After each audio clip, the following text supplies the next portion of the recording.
नाज़रीन आदाब, मैं हूं अतर काज़मी और आप देख रहे हैं खदीजा टीवी। आपके पसंदीदा प्रोग्राम सेहतमंद ज़िंदगी को लेकर एक बार फिर आपकी खिदमत में हाजिर हैं।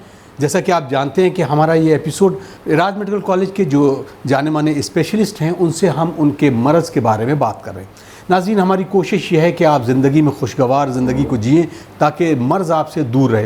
लेकिन क्योंकि होता यह है कि इंसान बीमार तो बहरहाल होता है, और लेकिन इस बीमारी से दूर कैसे रहा जाए, इस पर हम बात करेंगे। आज हम बात करेंगे आर्थराइटिस के बारे में। ये एक ऐसी कॉमन बीमारी है कि जो हर एक बंदा इससे मुतासर होता है और दो चार होता है। हड्डियों की ये बीमारी कैसे होती है, इसका इलाज क्या मुमकिन है और क्या क्या चीज़ें हम अपना लें जिससे इससे दूर रहा जा सकता है। आइए हम बात करते हैं। हमारे पास जाने माने chief orthoplastic surgeon professor doctor Afroz Khan साहब हैं, जो कि इस वक्त हेड ऑफ़ डिपार्टमेंट हैं, department of orthopaedic surgery, Era's medical college Lucknow में। हम उनका इस्तकबाल करते हैं और इस प्रोग्राम का आगाज़ करते हैं। डॉक्टर साहब अस्सलाम वालेकुम। वालेकुम अस्सलाम। बहुत खैर मकदम है आपका हमारे चैनल पर। शुक्रिया। और आपका बहुत शुक्रिया कि आपने हमें वक्त दिया है। पहला सवाल ये है डॉक्टर साहब, जब हम इसकी बात करते हैं तो किस तरीके से ये जो आर्थराइटिस है इसको हम डिफ़ाइन करेंगे, और मेन दर्द की आप जब शिकायत करते हो तो क्या हर एक दर्द जो है जोड़ का वो आर्थराइटिस होता है? देखिए, आर्थराइटिस के बारे में सबसे पहले ये समझना ज़रूरी है कि आर्थराइटिस है क्या। जी। किसी भी जोड़ का इन्फ्लेमेशन को कहें तो सूजन, किसी भी जोड़ का सूजन जो भी कोई क्रॉनिक वजह से हो तो उसे आर्थराइटिस कहते हैं। अब ये होती कई तरह की है जी। एज रिलेटेड, जिसे डिजेनरेटिव जॉइंट डिजीज़ कहते हैं, osteoarthritis, rheumatoid arthritis, uric acid के बढ़ने से जो आर्थराइटिस होता है उसको कहते हैं गाउटी आर्थराइटिस। उसके अलावा चोट लगने के बाद जो आर्थराइटिस होता है उसको कहते हैं पोस्ट ट्रॉमेटिक आर्थराइटिस। तो आर्थराइटिस कई तरह की होती हैं, कई तरह के लोगों में होती है, एज ग्रुप अलग अलग होता है और इसकी डेफिनेशन अलग अलग हैं। आज हम बात करेंगे एक जनरल कि आर्थराइटिस क्या है, किस तरह का है, कैसे है, क्यों होता है, क्या इससे बचा जा सकता है कि नहीं। तो पहली बात, आर्थराइटिस कई तरह की होती है, उसकी डायग्नोसिस करने के तरीके अलग अलग होते हैं। अब आगे जैसे जैसे इंटरव्यू बढ़ेगा फिर हम देखते हैं आगे क्या बात करते हैं, कैसे करते हैं। बात वही आती है कि हर कोई भी बंदा आता है, एक आम सी ज़बान में बताता है कि डॉक्टर साहब हमारे जोड़ों में दर्द हो रहा है, उंगलियों में, और हल्की हल्की सी सूजन है। तो वो क्या समझे, उसको वाकई वो आर्थराइटिस है? आर्थराइटिस का अर्ली सिम्टम हो सकता है, पर सिर्फ इतने से कंफर्म नहीं होता कि आर्थराइटिस है कि नहीं जी। इसको प्रॉपर्ली इसका मतलब मरीज़ का हिस्ट्री और एग्जामिनेशन ज़रूरी है। उसके बाद जो इन्वेस्टिगेशन, खून की जांचें और एक्सरे या ज़रूरत पड़े तो एमआरआई भी करना ज़रूरी है, तब ये डायग्नोसिस बनती है। क्लिनिकल बेसिस पे सिर्फ ये कह देना कि आर्थराइटिस है, ऐसा नहीं होता है।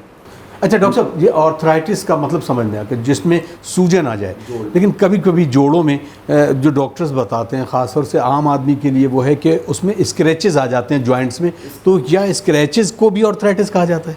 किसी भी ऐसी वजह से जिसमें जॉइंट के ऊपर जो कार्टिलेज, जब भी जोड़ बनता है जोड़ में बोन होती हैं जी, बोन आपस में टकराएंगी तो दर्द होगा, तो ऊपर वाले ने उसकी कवरिंग के लिए कार्टिलेज बनाया हुआ है जी। किसी भी ऐसी बीमारी में जिसमें कार्टिलेज का डीजनरेशन हो जाए उसको, उसकी वजह से आर्थराइटिस हो सकता है जी।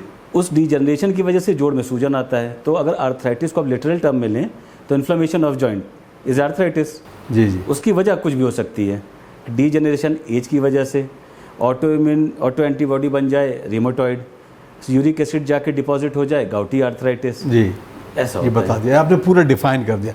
हम क्योंकि मेन एज फैक्टर को लेकर करें, लेकिन डॉक्टर साहब क्योंकि ये जो आर्थराइटिस है अभी देखने में आ रहा है कि बहुत यंग लोगों को भी हो रही है, इसकी ख़ास वजह क्या है? इसकी वजह है, पहले तो सबसे पहली वजह हो सकती है जेनेटिक प्रेडिस्पोजिशन, मतलब कि घर में, ख़ानदान में किसी को रहा हो, हेरिडिटरी में। Second, obesity, weight. थर्ड, जो ट्रेनिंग करते हैं, मतलब स्प्रिंटिंग करते हैं, एथलीट हैं, अगर वो प्रॉपर ट्रेनिंग नहीं कर रहे हैं, उनका स्टांस फेस, चलने का तरीका ठीक नहीं है, पोस्चर प्रॉपर नहीं है, उनके जो गियर्स हैं वो प्रॉपर नहीं है, तो हो सकता है। थर्ड चीज़, अगर जॉइंट अनस्टेबल है किसी भी वजह से, लिगामेंट इंजरी से या इनहेरेंट इंस्टेबिलिटी है, मतलब पैदाइशी इंस्टेबिलिटी है, तो उसकी वजह से भी आर्थराइटिस हो सकता है जी। अब ये आर्थराइटिस जो बताया आपने कि जो कॉमन है बहुत ज़्यादा लोगों के दरमियान, इसकी मेन वजह क्या, अगर किसी शख्स को डायबिटीज़ है तो क्या डायबिटीज़ के साथ इस प्रॉब्लम को ज़्यादा बढ़ा देता है, या ये बिल्कुल अलग है डायबिटीज़? बिल्कुल अलग है। अभी तक टिल डेट कोई भी ऐसा रिसर्च पेपर ऐसा नहीं कहता है कि डायबिटीज़ से कुछ इसका लिंक है जी।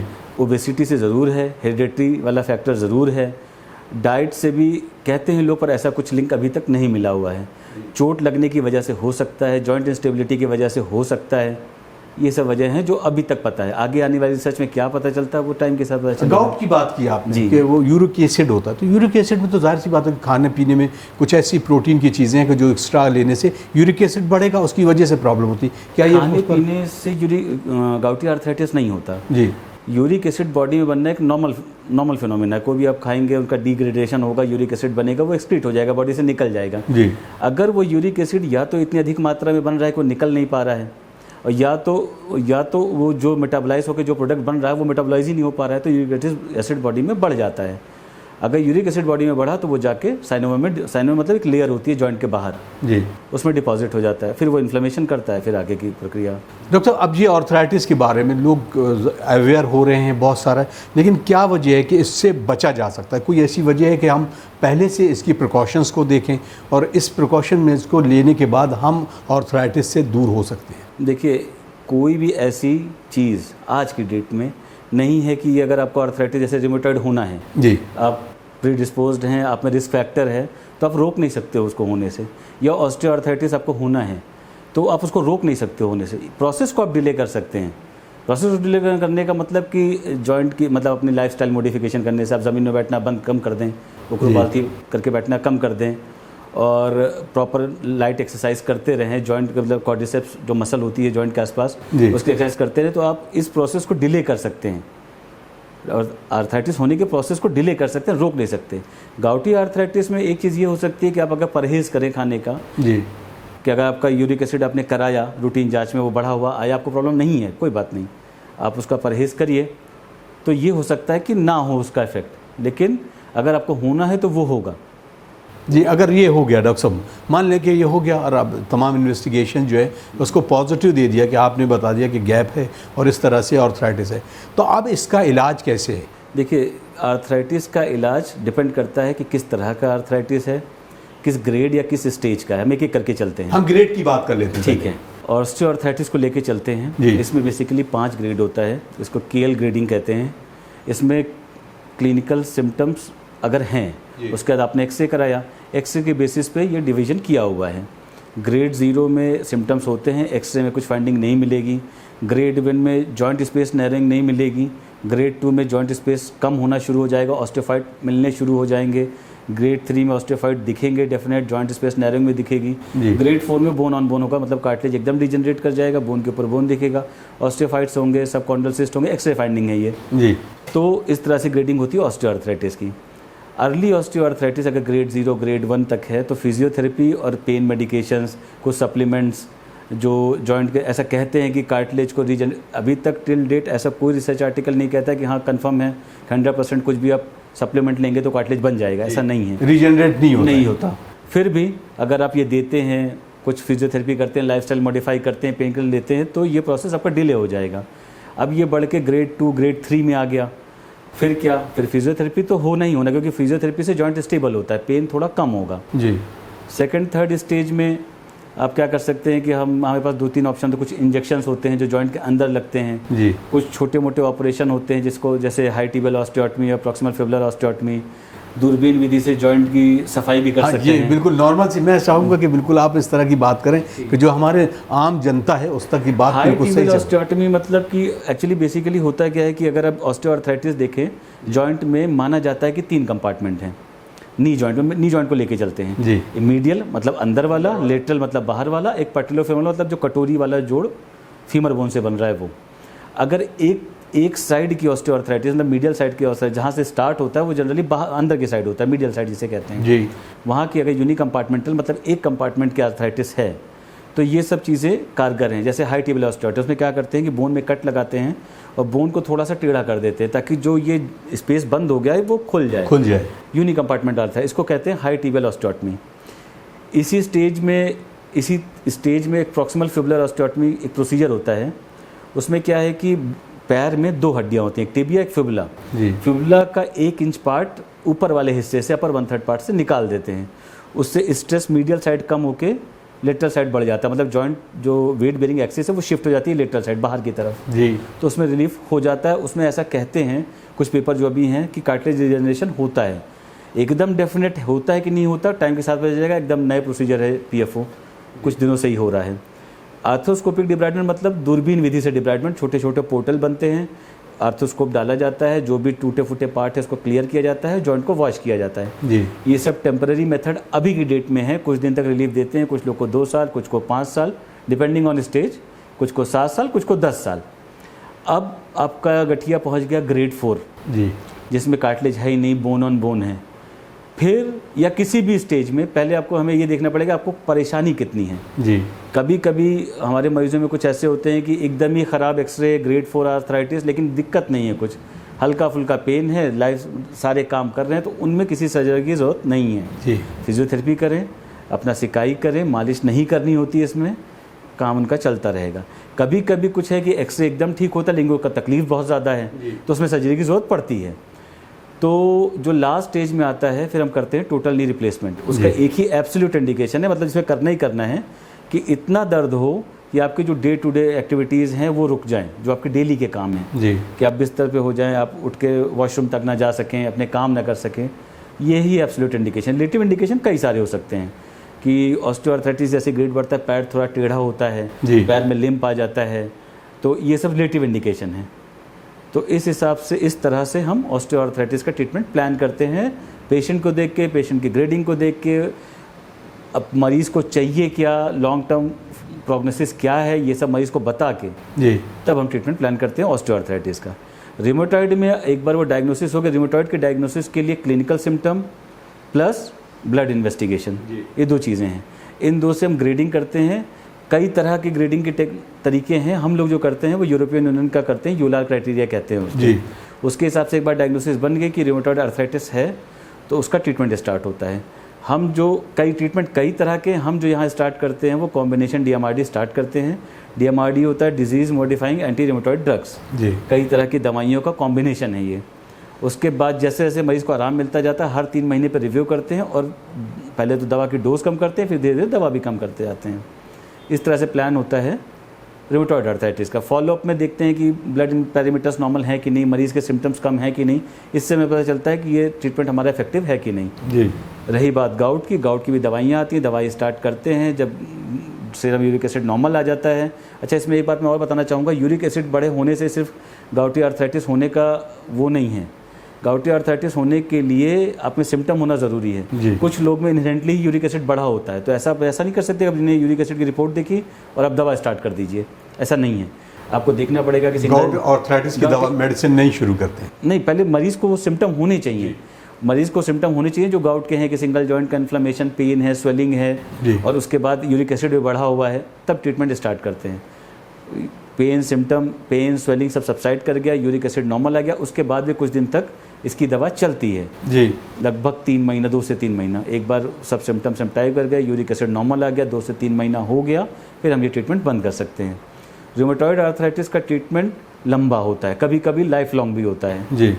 अच्छा, उसमें एक चीज़ और है कि रूमेटॉइड आर्थराइटिस जनरली यंग लोगों को होता है, तो उसमें एक सलाह हम अपने मरीजों को देते हैं, खासकर उनको जो फीमेल्स हैं जी, कि अगर आपको प्रेगनेंसी प्लान करनी है तो आपको उनको पहले बताना पड़ेगा, उसके हिसाब से उनका ट्रीटमेंट हमें मॉडिफाई करना पड़ता है, क्योंकि उसमें कुछ दवाइयाँ ऐसी हैं जो टेरेटोजेनिक हैं। टेरेटोजेनिक दवाइयाँ वो होती हैं जो बच्चा जो कंसीव जब होता है तो उसके डेवलपमेंट में कुछ परेशानी कर सकती है। इस तरह से ट्रीटमेंट इसका प्लान होता है। बहुत शुक्रिया डॉक्टर साहब। मेरे ख्याल से नाज़रीन आप शायद इस पूरे आर्थराइटिस की जो अलग अलग किस्मों के बारे में बहुत तफसील से डॉक्टर साहब ने बताया, हर एक का मैनेजमेंट और उसको कैसे ट्रीट किया जाए इस पर भी बात की।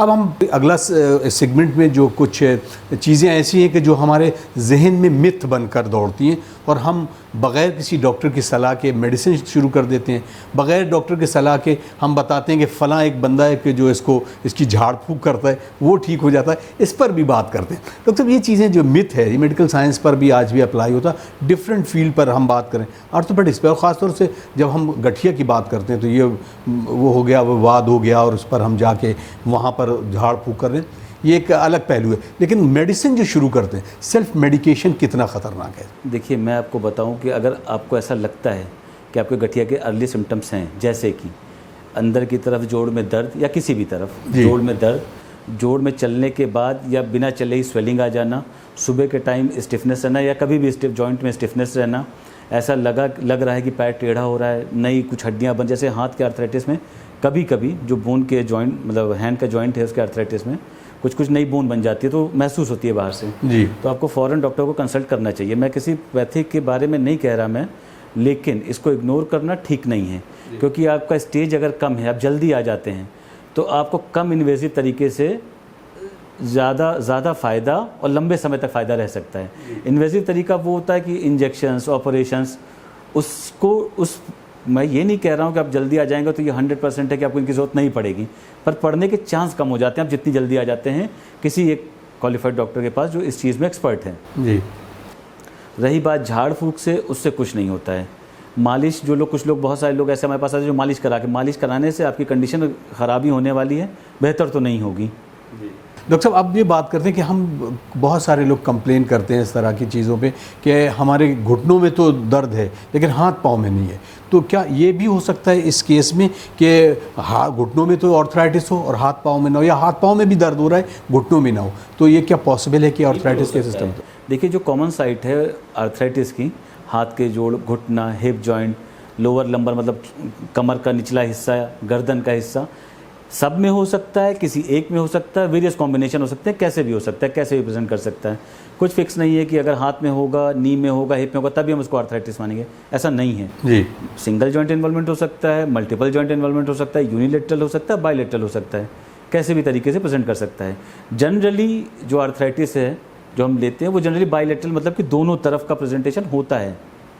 सामान्यतः दोनों तरफ प्रेजेंटेशन होता है, पर ऐसा नहीं है, एक तरफ भी होगा तो भी हो सकता है, पर वो हमको देखना पड़ेगा मरीज़ को, उसकी कुछ जांचें करानी पड़ेंगी, उससे हम डायग्नोसिस बना सकते हैं। अच्छा डॉक्टर साहब, कुछ सवाल आए हैं उनको भी हम ले लेते हैं। इनका सवाल ये है कि डॉक्टर साहब, मेरी एज तकरीबन 46 ईयर्स है और प्रॉब्लम ये है कि मेरा एक पैर छोटा हो गया और एक पैर नॉर्मल मुझे लगता है कि वो ठीक है, उसमें चलने में बहुत तकलीफ़ है, मेरे घुटने में और हिप में ज़्यादा दर्द है, तो मुझे प्रॉब्लम क्या है?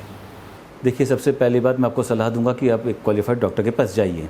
पैर छोटा होना, साथ में हिप और नी का पेन होना, ये बताता है कि आपको किसी तरह की आर्थराइटिस हो सकती है। जी। नी में परेशानी होने से आपका पैर छोटा नहीं होगा, हिप में परेशानी मतलब हिप की आर्थराइटिस में पैर छोटा हो सकता है, पैर छोटा होने से आपको लिम्प हो सकता है, आर्थराइटिस के और सिम्टम्स आपको हो सकते हैं जैसे कि स्वेलिंग, स्टिफनेस जो मैंने आपको बताई। अगर ऐसा कुछ है तो आप जाइए, वो वहाँ पे आपके एक्सरे कराएंगे, कुछ खून की जांचें कराएंगे और डिपेंडिंग ऑन योर स्टेज मतलब आपकी स्टेज क्या है उसके हिसाब से आपको जो बेहतर इलाज होगा वो बताएंगे। जी।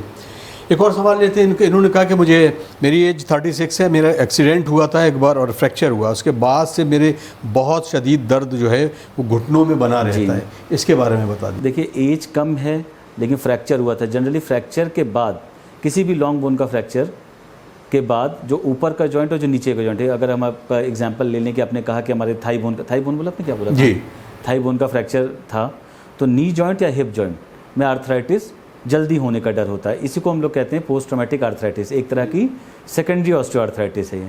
सेकेंडरी क्यों? क्योंकि प्राइमरी कॉज तो आपका फ्रैक्चर है, उसकी वजह से होने वाली जो गठिया है जोड़ में, उसको सेकेंडरी ऑस्टियोआर्थराइटिस कहते हैं जी। तो ये हो सकता है आपको नी की ऑस्टियोआर्थराइटिस हो रही है।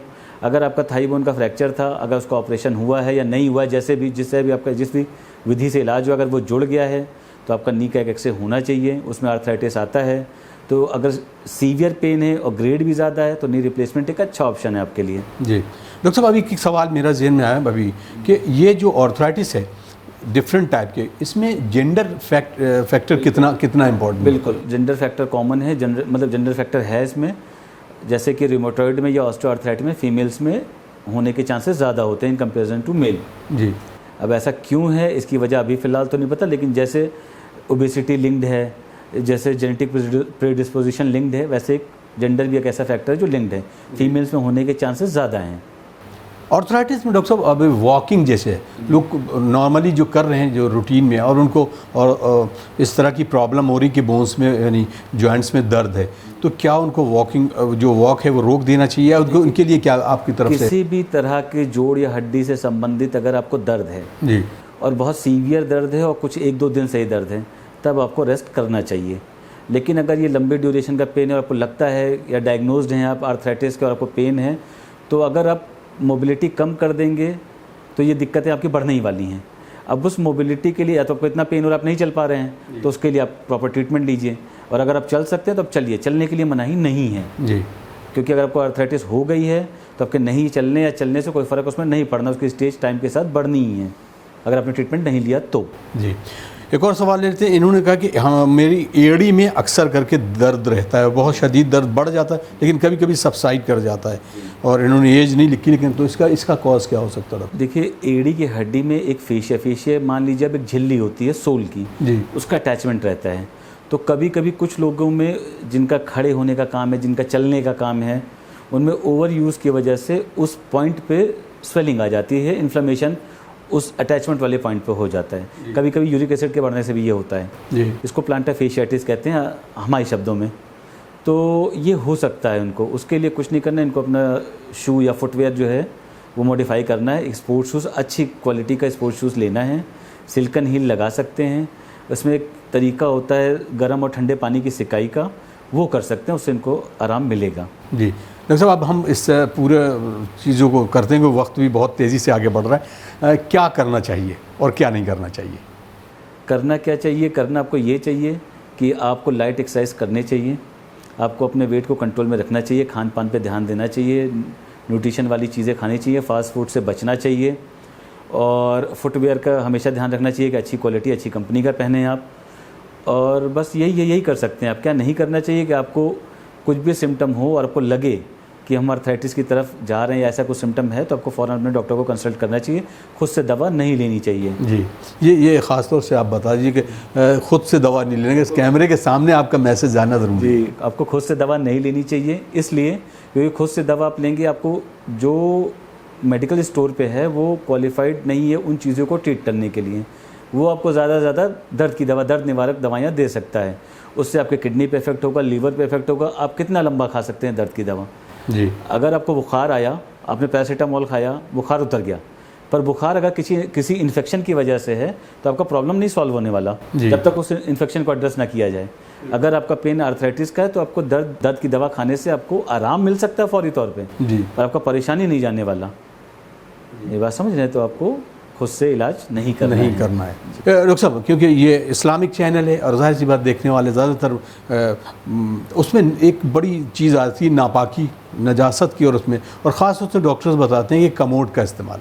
ऐसे पेशेंट के लिए कमोड ज़रूरत बन गया है या उनको बताना ज़रूरी है कि आप कमोड इस्तेमाल करें ना, वरना आपको ज़्यादा नुकसान हो सकता है? देखिए, कमोड इस्तेमाल करने के लिए इसलिए कहा जाता है क्योंकि जो अगर आप पालथी मार के या उकरू बैठेंगे ज़मीन में तो पहली बात तो आपकी परेशानी बढ़ जाएगी जी, आपको इतना सीवियर पेन होगा कि आप वैसे भी कुछ करने लायक नहीं रहेंगे, नंबर 1 जी। नंबर 2, अगर आप इसका ट्रीटमेंट ले रहे हैं तो जो ये डिजीज़ प्रोसेस है ज़मीन में बैठने से वो बढ़ जाता है, उसका जो कुछ सालों में चीज़ें उन्हें हो सकता है कुछ महीनों में हो जाएं, नंबर 2। नंबर 3, अगर आपने जॉइंट रिप्लेसमेंट करा लिया है, पेन फ्री हो गए हैं, बैठने को आप ज़मीन में बैठ सकते हैं जी, पर जो आपका इम्प्लांट लगा हुआ है उसका वेयर रेट मतलब उसका घिसने का रेट बढ़ जाता है, इसीलिए ये मना किया जाता है आपके अपने फ़ायदे के लिए।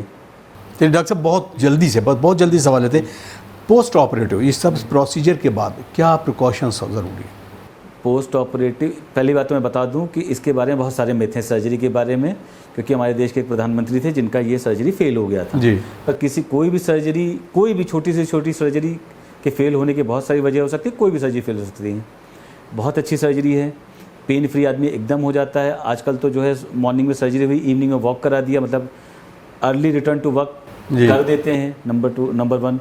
नंबर 2, आप पूछ रहे हैं कि प्रिकॉशंस का, बस प्रिकॉशन एक ही होता है कि ज़मीन में नहीं बैठना होता।